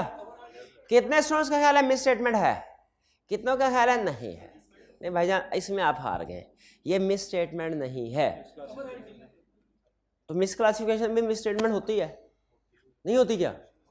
करंट एसेट्स को फिक्स एसेट में, फिक्स एसेट को करंट में लगा नहीं है। बैंक लोन जो था, लॉन्ग टर्म लोन था, डेट कोवेनेंट की वायलेशन की, करंट में क्लासिफाई करना चाहिए, नहीं किया तो क्लासिफिकेशन मिस स्टेटमेंट है। लेकिन इस केस में तो क्लासिफिकेशन की मिस स्टेटमेंट भी नहीं है। अब हो हैरान आप कि कैसे नहीं है, ए से पैसे लेके बी में रिकॉर्ड के, इसलिए कि फाइनेंशियल स्टेटमेंट्स में डेटर्स अलग-अलग रिपोर्ट नहीं होते, इकट्ठे होते हैं। वो तो सेम रहेगा, टोटल डेटर्स तो सेम रहेगा, तो इसीलिए कोई मिस स्टेटमेंट नहीं है। क्लियर हुई है बात? मजे की एग्जांपल थी ना। अच्छा, 3 एग्जांपल कहा था, एक में आपने जवाब ठीक बताया, मिस स्टेटमेंट है, दूसरे गलत, तीसरा फाइनल राउंड। अच्छा, इसमें लेकिन ना कमेंट्री में, स्टैंडर्ड में एक उसने बात लिखी हुई है, ए से पैसे वसूल करके बी में रिकॉर्ड कर लिए ना, यह नॉर्मली मिस स्टेटमेंट नहीं होती। लेकिन अगर बी आपका ऐसा डेटर है जो ओवरड्यू है, उस सूरत में मिस स्टेटमेंट हो जाएगी। क्यों भला? क्योंकि अब वो बैड डेट प्रोविजन रिकॉर्ड करनी थी, प्रोविजन रिकॉर्ड नहीं हो सकेगी। वो मिस क्लासिफिकेशन की वजह से मिस स्टेटमेंट नहीं होगी, प्रोविजन की वजह से होगी। ये एग्जांपल समझ आई? एग्जांपल। अच्छा, अब आगे चले, तीसरी चीज, तीसरी एग्जांपल। पहले मैंने कहा टाइमिंग डिफरेंस, आपने कहा मिस स्टेटमेंट नहीं। फिर मैंने कहा मिस क्लासिफिकेशन, ए से रिसीव किए और बी में क्रेडिट कर, आपने कहा है वो भी नहीं थी। तीसरा केस, हमने डेटर को कंफर्मेशन लेटर सेंड किया, जवाब नहीं आया, हमने कहा नो प्रॉब्लम, अल्टरनेटिव प्रोसीजर कर सकते हैं। हमने क्लाइंट से कहा इस डेटर की जरा सेल इनवाइस तो दिखाओ, उसने कहा सर सेल इनवाइस मौजूद नहीं है। हमने कहा अच्छा, अगर कोई चेक लिया दिया है, कैश का रिकॉर्ड है, वो दिखाओ। उसने कहा सर चेक भी वेस्ट हो गए। मैंने कहा भाई ये तो अब हो गई, अब सैम्पलिंग कर रहा था मैं कहा भाई ये तो सीधी सीधी स्कोप लिमिटेशन हो गई, स्कोप लिमिटेशन हो गई। कितने स्टूडेंट का है स्कोप लिमिटेशन हो गई? नहीं, नॉर्मली स्कोप लिमिटेशन हो जाती है, लेकिन अगर क्वेश्चन सैम्पलिंग का हो तो आपने जितने भी रिकॉर्ड अवेलेबल नहीं है, डिस्ट्रॉय हो चुका है, आपने उसे स्कोप लिमिटेशन में नहीं लेके जाना। पूरी सैम्पलिंग में ना लफ्ज मटेरियल इस्तेमाल हुआ, ना स्कोप लिमिटेशन हुआ, इसका मतलब ये हुआ अगर रिकॉर्ड वगैरह अवेलेबल ना हो, नॉर्मल ऑडिट कर रहे होते हैं, हम कहते हैं स्कोप लिमिटेशन है। अगर सैम्पलिंग कर रहे हैं तो स्कोप लिमिटेशन नहीं है। फिर क्या है, अगर टेस्ट ऑफ कंट्रोल परफॉर्म कर रहे हो तो इसे कहेंगे डेविएशन, और टेस्ट ऑफ डिटेल्स परफॉर्म कर रहे हो तो इसे कहेंगे मिस स्टेटमेंट। है ना अजीब बात जी। लेकिन सैम्पलिंग में स्पेशलाइज्ड टेक्निक है, इसके अपने रूल है, और ये इस वजह से है कि इसमें इंपैक्ट ऑन रिपोर्ट थोड़े बताना है। अगर इंपैक्ट ऑन रिपोर्ट बताना होता ना तो मिस स्टेटमेंट को लैदा करते, स्कोप लिमिटेशन को लैदा करते। इसमें इंपैक्ट ऑन रिपोर्ट तो बताने नहीं सैम्पलिंग के। ठीक है, इसमें सिर्फ प्रोसीजर्स की बात करनी होती है। ये आखिरी जब कंसेप्ट आएगा ना रिजल्ट वैल्यूएशन, उसमें भी आप देखेंगे कि जितनी मर्जी बड़ी से बड़ी गड़बड़ हो जाए, बड़ी से बड़ी तबाही फिर जाए, सैम्पलिंग में वो ये कभी नहीं कहेगा क्वालिफाइड ओपिनियन दो, वो कहेगा प्रोसीजर को बढ़ाओ, प्रोसीजर को बढ़ाओ। भैया ये बात समझ आए? तो अब मुझे बताइए, क्या इसमें मिस स्टेटमेंट और डेविएशन का कंसेप्ट सैम्पलिंग में वही है जो नॉर्मल ऑडिट में है? थोड़ा सा डिफरेंट, इसीलिए तो सिखाया आपको। स्टेप नंबर 1 में क्या करना है, डिटरमिन करना है purpose and population. Step number 2 में क्या करना है, डेविएशन के मिस स्टेटमेंट है। स्टेप नंबर 3 में make assessment of tolerable rate of deviation or misstatement. किसकी असेसमेंट करनी है? टॉलरेबल रेट ऑफ डेविएशन और मिस स्टेटमेंट। अच्छा मुझे बताइए, दोनों चीजें असेस करनी हैं, पहले कौन सी असेस करें,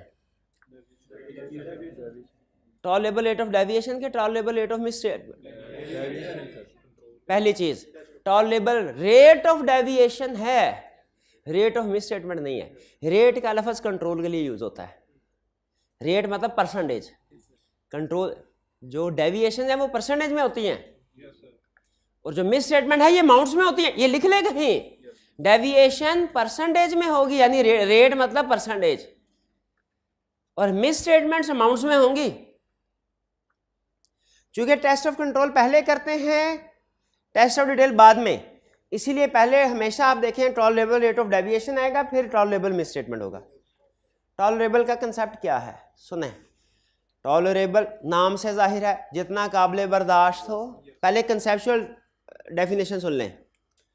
अगर टेस्ट ऑफ कंट्रोल परफॉर्म कर रहे हैं तो हमने क्या डिसाइड करना है, टॉलरेबल रेट ऑफ डेविएशन, और टेस्ट ऑफ डिटेल परफॉर्म कर रहे हैं तो क्या डिसाइड करना है, टॉलरेबल मिस स्टेटमेंट। भाई टॉलरेबल रेट ऑफ डेविएशन क्या है, ये ऐसा रेट है जो ऑडिटर डिसाइड करेगा, और फिर इसके बारे में, इस रेट के बारे में तसल्ली करेगा कि हमारी पॉपुलेशन में जो एक्चुअल रेट है डेविएशन का वो इस रेट से, टॉलरेबल रेट से ज़्यादा नहीं है, कम कम है। अगर पॉपुलेशन में एक्चुअल रेट ऑफ डेविएशन जो है वो इस टॉलरेबल रेट ऑफ डेविएशन से कम कम है तो ऑडिटर कहेगा सब ठीक है। और अगर जो उसका प्रोसीजर परफॉर्म करने से जो रेट ऑफ डेविएशन आता है वो टॉलरेबल रेट ऑफ डेविएशन से ज़्यादा है, ऑडिटर कहेगा कोई गड़बड़ है।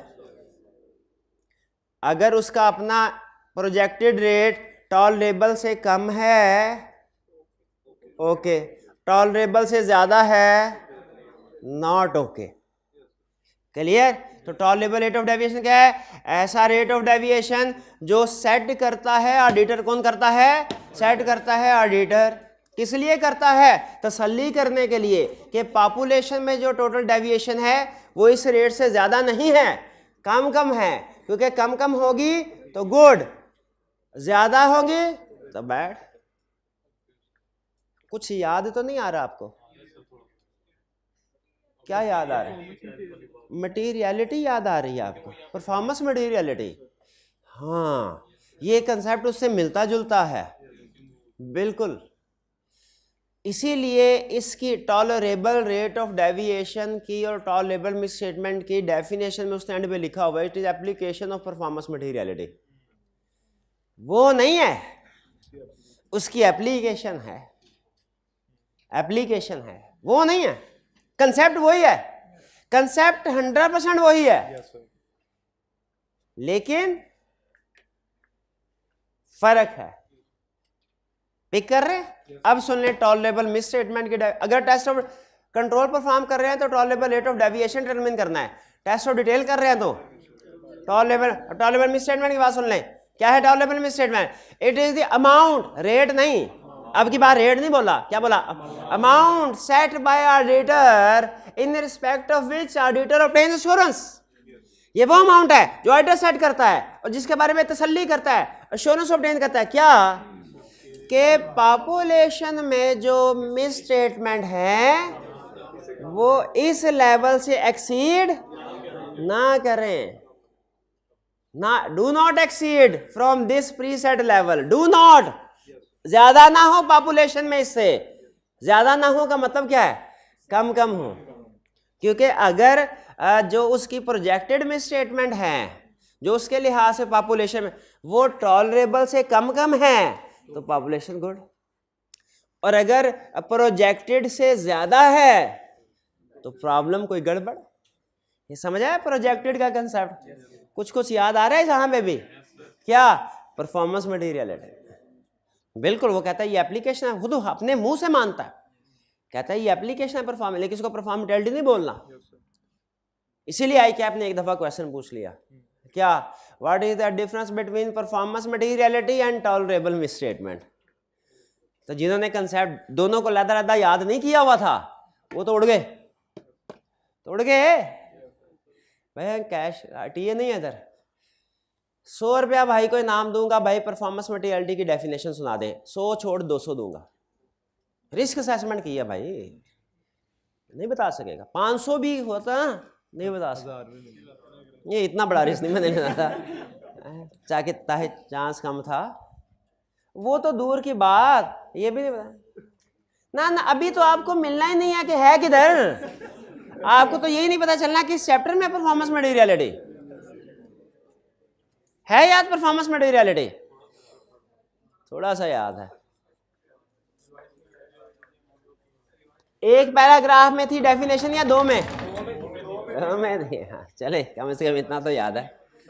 चलिए अच्छा, ये देखे सैंपल डिजाइन में हमने पर्पस और पॉपुलेशन की बात कर ली, हमने व्हाट विल बी डेविएशन और मिसस्टेटमेंट की बात कर ली, हमने टॉलरेबल रेट ऑफ डेविएशन या टॉलरेबल मिसस्टेटमेंट की बात कर ली। अब एक और बात भी हो जाए, जहां पे कहता है आपने टॉलरेबल रेट ऑफ डेविएशन और मिसस्टेटमेंट, और क्योंकि टेस्ट ऑफ कंट्रोल कर रहे हैं तो ये, टेस्ट ऑफ डिटेल कर रहे हैं तो ये, बार बार बता रहा हूं, हाईलाइट कर रहा हूं। उसके साथ ही एक्सपेक्टेड रेट ऑफ डेविएशन और मिसस्टेटमेंट भी असेस करना है। टॉलरेबल रेट, अगर टेस्ट ऑफ कंट्रोल परफॉर्म कर रहे हैं तो एक नहीं दो रेट, एक टॉलरेबल एक एक्सपेक्टेड, और अगर टेस्ट ऑफ डिटेल परफॉर्म कर रहे हैं तो एक नहीं दो मिस स्टेटमेंट्स। कौन कौन सी? एक टॉलरेबल एक expected, tolerable rate of deviation और एक्सपेक्टेड रेट ऑफ डेविएशन। और अगर टेस्ट ऑफ डिटेल कर रहे हैं टॉलरेबल मिस स्टेटमेंट और एक्सपेक्टेड मिस स्टेटमेंट। हाँ अब ये करें, शाबाश। वो तो यहां पे लिखा नहीं, एडिशनल कंसेप्ट दे रहा हूं आपको, लिख लीजिए। एक्सपेक्टेड रेट ऑफ डेविएशन, भाईजान कह रहे हैं सर अभी तो सैम्पलिंग शुरू भी नहीं की, अभी तो डिजाइनिंग स्टेज पे है, प्रोसीजर परफॉर्म नहीं किए। सही कह रहा है, डिजाइनिंग स्टेज पे प्रोसीजर परफॉर्म तो इधर होंगे ना, अभी प्रोसीजर परफॉर्म नहीं किए तो एक्सपेक्टेड रेट ऑफ डेविएशन कैसे पता चलेगा? Last year experience. एक जवाब, दूसरा जवाब भी दीजिए। और अगर पिछले साल का ऑडिट हमने नहीं किया तो इस साल रिस्क असेसमेंट प्रोसीजर तो किए होंगे ना। Risk assessment procedure test of control से पहले होते हैं कि बाद में? पहले होते हैं, तो उस वक्त रिस्क असेसमेंट करनी ली होगी। तो एक्सपेक्टेड रेट ऑफ डेविएशन किस पे डिपेंड करता है? रिस्क पे। तो हमने कैसे असेस किया होगा? या तो पिछले साल एंड और, या फिर रिस्क असेसमेंट स्टेज, इसी साल रिस्क असेसमेंट स्टेज पे। और एक्सपेक्टेड मिस स्टेटमेंट कैसे डिटरमिन किया होगा? इसके दो नहीं 3 रीजन। कौन स्टूडेंट बता सकता है? 100 रुपए इनाम क्लास के बाद। अभी वो भाई नहीं हटी है। एक्सपेक्टेड रेट ऑफ डेविएशन कैसे डिटरमिन होता है ये मैंने आपको लिखवा, ये एडिशनल कंसेप्ट है, लिख ले अपने पास। ऑनलाइन वाले स्टूडेंट्स आप भी लिख लें, ये बुक में नहीं है, वैसे ही मेरा दिल किया, मौज में मैंने कहा बता देते हैं ये भी कंसेप्ट। ठीक है, एक्सपेक्टेड रेट ऑफ डेविएशन कैसे डिसाइड होता है? रिस्क पे। रिस्क कैसे पता चलेगा? या लास्ट ईयर के रिजल्ट्स की बेस पे या इस साल रिस्क असेसमेंट स्टेज पे। और एक्सपेक्टेड मिस स्टेटमेंट कैसे डिटरमिन होगा? ये 2 नहीं 3 बेसिस।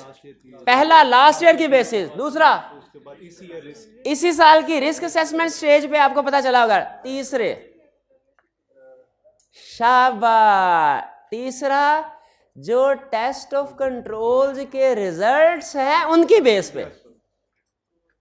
अच्छा ये अजीब बात है, ये अजीब बात है। क्लास के बाद 100 रुपया ले लीजिएगा, हालांकि 2 भाई ने बताए थे तीसरा, लेकिन असल में यही अहम था। अच्छा ये अजीब बात, test expected date of deviation में हमने ये नहीं बोला था कि टेस्ट ऑफ डिटेल के रिजल्ट्स पे एक्सपेक्टेड डेट डिपेंड करता है। हाँ, क्योंकि वो परफॉर्म ही नहीं हुए। ये चीज़, ये कंसेप्ट भाई बात समझ आई? अब स्टूडेंट कहने लगा सर समझ तो आ गया, लेकिन दोनों में फ़र्क क्या है? Tolerable rate of deviation, expected rate of deviation में फ़र्क क्या है? फ़र्क क्या है? फ़र्क सुन लीजिए। Explain with the help of example. ये भाईजान रोज आते हैं, असाइनमेंट भी करते हैं, सवाल भी पूछते हैं, लेक्चर गौर से सुनते हैं, नोट भी करते रहते हैं। एक वो भाई इनके साथ बैठते हैं, आज नहीं आए, वो आज नहीं आए, छुट्टियां करते हैं, वो असाइनमेंट भी नहीं करके आते, सवाल भी नहीं पूछते, क्लास में आके मोबाइल देखते रहते हैं। दोनों पेपर देने के लिए गए ऑडिट का। ये कितने में पास होगा? नहीं, ये कितने पे पास होगा? कितने मार्क्स पे? 50। दूसरा पे 50। तो दोनों का जो आई कैप के लिए टॉलरेबल रेट ऑफ डेविएशन है, दोनों का 50% ही है। लेकिन खुद बताइए, एक्सपेक्टेड रेट ऑफ डेविएशन क्या दोनों का सेम? टॉलरेबल दोनों का सेम है? एक्सपेक्टेड सेम है क्या? क्यों सेम नहीं है? किसका ज्यादा है? जो गैर हाजिर है उसका एक्सपेक्टेड रेट ऑफ डेविएशन ज्यादा है। इसलिए ज़हन में रखिएगा, वो एक हमारा मटीरियलिटी लेवल है, एक है risk. Different materiality level overall हमारा हर एरिया के लिए सेम होता है, नॉर्मल ऑर्डर में भी जो 5% ऑफ प्रॉफिट है, लेकिन रिस्क हर एरिया में सेम नहीं होता। उसी तरह टॉलरेबल रेट ऑफ डेविएशन या टॉलरेबल मिस स्टेटमेंट, ये अलग कंसेप्ट है। Expected rate of deviation, expected miss statement अलग कंसेप्ट है। दोनों में फर्क क्लियर हुआ जी? आगे चलते हैं। आप कहता है जी सबसे पहले सैंपल डिजाइनिंग स्टेज में सबसे पहले आपने क्या किया? पर्पस और पॉपुलेशन डिसाइड किया। फिर क्या किया? डेविएशन और मिस स्टेटमेंट डिसाइड किया। फिर क्या किया? टॉलरेबल रेट ऑफ डेविएशन या टॉलरेबल मिस स्टेटमेंट, और expected rate of deviation, expected miss statement. अब आज का समझ लीजिए आखिरी concept, sampling approach. Sampling approach भाईजान, एप्लीकेशन लिखिए। क्या लिखिए? एप्लीकेशन। कल की छुट्टी की दरखास्त लिखें, लिखना। ये भाईजान ने एक रजिस्टर निकाल के लिखना शुरू कर दिया। साथ वाले को मैंने कहा, उसने कहा सर अभी भाई ठहर जाना, सचमुच ना ले। उसने कहा सर अभी लीजिए। उसने लैपटॉप निकाला, उसके ऊपर टाइप कर दिया। कौन सही कर रहा है? दोनों सही कर रहे हैं। वो मशीन्स की मदद ले रहा है, ये मशीन्स की मदद नहीं ले रहा, ये अपनी ह्यूमन स्किल्स को यूज कर रहा है। वो hardware, software, computer assisted data techniques को यूज कर रहा है। दोनों ठीक है, दोनों ठीक है, ठीक है। तो सैम्पलिंग करने की 2 अप्रोचेस हैं। एक अप्रोच है कि आप कंप्यूटर की, मशीन्स की, हार्डवेयर की, सॉफ्टवेयर की, लैपटॉप की हेल्प लें, और दूसरी अप्रोच क्या है? उनकी हेल्प ना लें, human skills, human experience, human judgement की बेस पे सैम्पलिंग करें। एक तरीका है कि आपने सैंपल सेलेक्ट करना है, ऐसे सेलेक्ट कर लें। अच्छा पहला क्या? ये ऐसे टी काउंट सामने पड़ा हुआ है, इसको सेलेक्ट कर लो, इसको सेलेक्ट कर लो, इसको सेलेक्ट कर लो, ऐसे भी सिलेक्शन। एक तरीका क्या है? सारा रिकॉर्ड, सारी इनवाइसेस कंप्यूटर में फेंकी, उससे कहा रैंडमली 10 इनवाइसेस जनरेट कर दो। कंप्यूटर ने 10 इनवाइसेस जनरेट कर दी। ये भी क्या ये ठीक तरीका नहीं है? ये भी ठीक है, दोनों ठीक है। तो सैम्पलिंग की 2 बड़ी अप्रोचेस हैं, स्टैटिस्टिकल और नॉन स्टैटिस्टिकल। स्टैटिस्टिकल अप्रोच कौन सी है? इन शॉर्ट कंसेप्चुअली, जिसमें हम सॉफ्टवेयर की, स्टैटिस्टिकल टूल्स की हेल्प लेते हैं। उस स्टैटिस्टिकल टूल्स आपको पता है कि वो कंप्यूटर के बगैर नहीं चलते। कंप्यूटर के बगैर, ये तो आपको पता नहीं, वो एवरेज के फार्मूला लिखा जाता है, स्टैट के फार्मूला याद किए आपने, बड़े बड़े फार्मूले होते थे, कैलकुलेशन ही कैलकुलेशन। प्रैक्टिस में सॉफ्टवेयर है, क्लिक करते हैं mean, median, mode, standard deviation, variance, probability, हर चीज कैलकुलेट कर देते हैं। तो अगर आपने सैंपलिंग करते हुए स्टैटिस्टिकल टूल को यूज किया तो इसे कहते हैं स्टैटिस्टिकल सैंपलिंग, और अगर सैंपलिंग करते हुए स्टैटिस्टिकल टूल को यूज नहीं किया, अपनी जजमेंट को यूज किया, इसे कहते हैं नॉन स्टैटिस्टिकल सैंपलिंग। याद रखिएगा, याद रखिएगा, बज़ाहिर लगता है स्टैटिस्टिकल सैंपलिंग अच्छी है, स्टैटिस्टिकल सैंपलिंग अच्छी नहीं है, लेकिन स्टैंडर्ड कहता है दोनों की इजाजत है, डिपेंड करता है। अगर आप जिस फर्म में आर्टिकल्स कर रहे हैं उसके पास बहुत खुले पैसे हैं, वो अपने ट्रेनी स्टूडेंट्स को लैपटॉप भी देते हैं, उन्होंने इंटरनेशनल फर्म के साथ एफिलिएशन करवा के उनके सॉफ्टवेयर भी यूज़ करते हैं, तो फिर वो स्टैटिस्टिकल सैंपलिंग यूज़ कर लें। और अगर फर्म नहीं है, सेटअप नया है, पैसे बजट कम है, तो नॉन स्टैटिस्टिकल सैंपलिंग कर लें। ठीक है, काम तो जूनियर नहीं करना है ना, पार्टनर ने तो सिर्फ कह देना है कि भाई सैंपलिंग। तो ये सैंपलिंग समझ आ गया। याद रखिएगा, प्लस माइनस दोनों क्या हैं, लेकिन दोनों की ही इजाजत है। कह रहा है स्टैटिस्टिकल सैंपलिंग क्या है, ऐसी sampling approach that involves random selection of item. Random को अंडरलाइन करें, जिंदगी में पहली दफा रैंडम का लफ्ज आपने किस सब्जेक्ट में पढ़ा होगा भला? स्टैट में। रैंडम को अंडरलाइन कर लें, तो इसका मतलब है स्टैटिस्टिकल सैंपलिंग की डेफिनेशन में ये लफ्ज लाजमी आना चाहिए। फिर इसके बाद and application of probability theory to evaluate result, यानी आइटम को सिलेक्ट करना है रैंडमली और रिजल्ट्स को वैल्यूएट करना है प्रोबेबिलिटी थ्योरी से। प्रोबेबिलिटी को भी अंडरलाइन करें और बताएं जिंदगी में पहली दफा प्रोबेबिलिटी का लफ्ज, स्टैटिस्टिकल सैंपलिंग में रैंडम का लफ्ज भी आना चाहिए, प्रोबेबिलिटी का भी। रैंडम कब यूज होती है टेक्निक? आइटम को सेलेक्ट करने के लिए। प्रोबेबिलिटी थ्योरी कब यूज होती है? ये आइटम, ये आइटम, ये आइटम, रैंडम सिलेक्शन। फिर उसके बाद अच्छा मैंने 100 में से 10 आइटम उठाई, उनमें से एक में प्रॉब्लम है, 10 में एक में प्रॉब्लम है, तो 100 में कितनी प्रॉब्लम होगी? ये प्रोबेबिलिटी, ये है प्रोबेबिलिटी थ्योरी। ये आपने प्रोबेबिलिटी थ्योरी अप्लाई की है, आपको खुद भी एहसास नहीं है हालांकि, लेकिन ये प्रोबेबिलिटी थ्योरी थी। ठीक है, ये प्रोबेबिलिटी यही होती है ना। तो ये statistical and measurement of sampling risk. Statistical sampling में सैंपलिंग रिस्क को भी मेजर, फार्मूला होते हैं ना, और डेविएशन वगैरह कैलकुलेट करते हैं। ये आपने पढ़ा था डेविएशन में कि रिस्क होता है, डेविएशन रिस्क। चलिए हाँ, अब ये एडवांस लेवल पे जाके पढ़ेंगे आप। जब आपको एक कंपनी का स्टॉक में रिस्क कैलकुलेट करना होगा ना, कितना रिस्की है, तो आप उसके प्रॉफिट के एवरेज को सामने रख के उसमें डेविएशन कैलकुलेट करेंगे। एडवांस कंसेप्ट, आगे चलते हैं। और अगर ये हो गई स्टैटिस्टिकल सैंपलिंग, और नॉन स्टैटिस्टिकल सैंपलिंग कौन सी है? जो स्टैटिस्टिकल नहीं है, public company, define public company, company which is not a private company. तो नॉन स्टैटिस्टिकल सैंपलिंग कौन सी है? विच इज नॉट ए, यानी जो ऐसे नहीं लिख देना एग्जाम में, ये लिखी हुई डेफिनेशन कंसेप्ट बिल्ड करने के लिए बोला है। जो आइटम को सेलेक्ट करने के लिए रैंडम सिलेक्शन ना करें, रिजल्ट्स को वैल्यूएट करने के लिए प्रोबेबिलिटी थ्योरी यूज ना करें, वो है नॉन स्टैटिस्टिकल सैंपलिंग। अच्छा, नॉन स्टैटिस्टिकल सैंपलिंग में जब स्टैट यूज नहीं हो रही, स्टैटिस्टिकल टेक्निक यूज नहीं हो रही, तो क्या यूज हो रहा है? आइटर का दिमाग यूज हो रहा है। ऊपर स्टैट यूज हो रही है, इधर आइटर का दिमाग, जजमेंट यूज हो रही है। बता सकते हैं स्टैटिस्टिकल के फायदे? अच्छा एक चीज, स्टैटिस्टिकल के एडवांटेज डिसएडवांटेज पूछे या नॉन स्टैटिस्टिकल एडवांटेज डिसएडवांटेज पूछे, दोनों अलग याद करने की जरूरत नहीं है।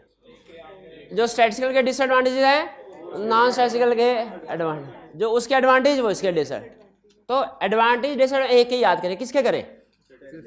स्टैटिस्टिकल के। चलें, ये भाई बताएगा स्टैटिस्टिकल के एडवांटेजेस क्या हैं। हो जाए शुरू, जो जहन में आता है। बस स्टैटिस्टिकल एक चीज जहन में रखनी है, इसमें कंप्यूटर इस्तेमाल होंगे।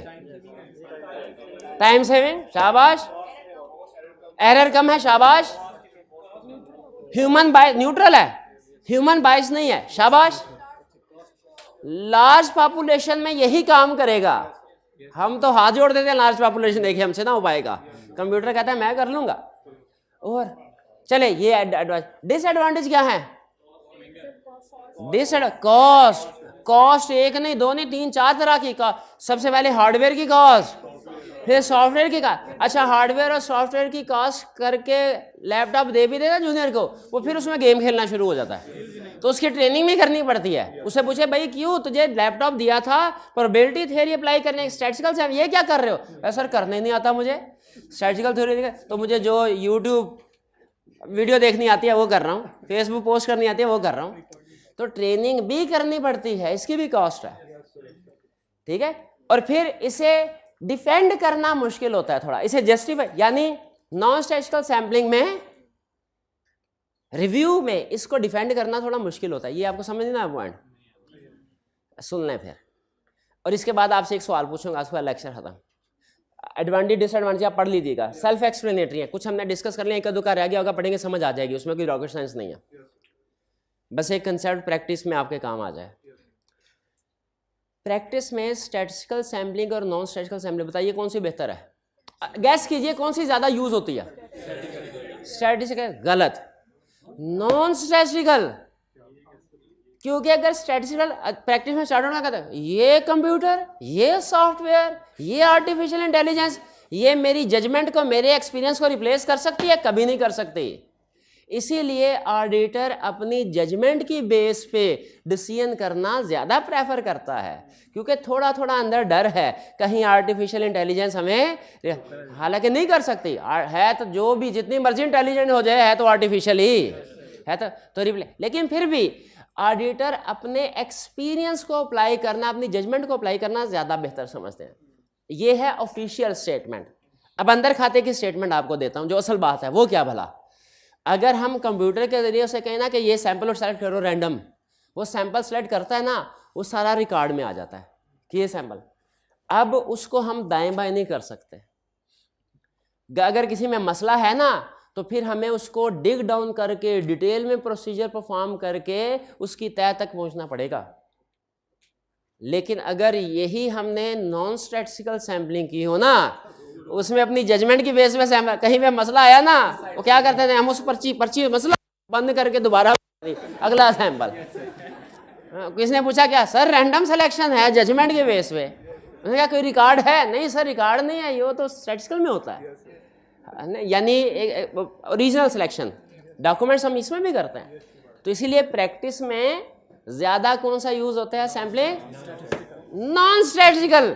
स्टैटिस्टिकल नहीं, पैसे कौन लगाएगा? नहीं फर्म लगाती पैसे, इतने होते ही नहीं है बेचारों के पास, ठीक है जी, नहीं होते इतने, जूनियर्स के लिए नहीं होते भाई। ये स्टैटिस्टिकल और नॉन स्टैटिस्टिकल सैम्पलिंग समझ आ गई। और ये अगले सफ़े पे एडवांटेजेस और डिसएडवांटेजेस हैं, ये भी समझ आ गया। ये उम्मीद है पढ़ेंगे, इनमें से ज़्यादातर तो हमने डिस्कस कर लिए हैं, ठीक है, लेकिन अगर कोई रह गया तो इंशाल्लाह कल डिस्कस कर लेंगे। यहाँ पे निशान लगा लें कि यहाँ तक हमने कवर कर लिया है। कल बहुत इंटरेस्टिंग कंसेप्ट होने जा रहे हैं, और आज जो हमने पढ़ा है ना, इसमें आईकैप रिप्रोडक्शन का क्वेश्चन टेस्ट करता है।